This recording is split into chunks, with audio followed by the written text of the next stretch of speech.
das Klischee, das Klischee, das Klischee, das war so schön. Doch wer drin hängen bleibt, bleibt dumm, weil manchmal ist grad andersrum.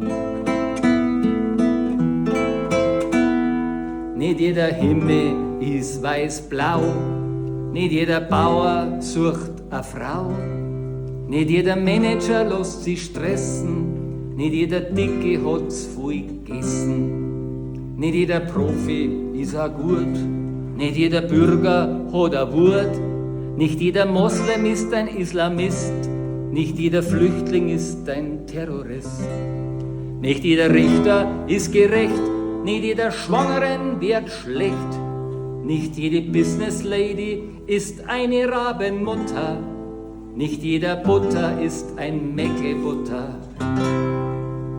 Ja, das Klischee, das Klischee, das Klischee, das war so schön. Doch wer drin hängen bleibt, bleibt dumm, weil manchmal ist grad andersrum.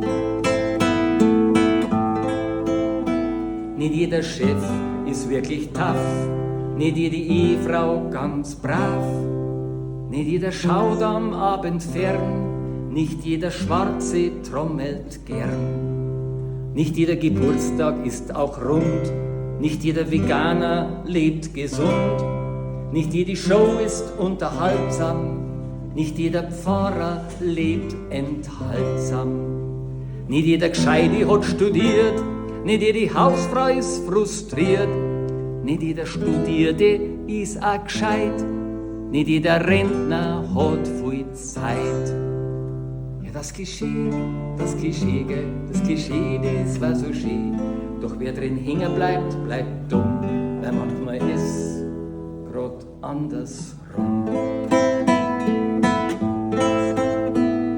Aber es gibt ein Klischee, auf das ich ganz besonders stehe.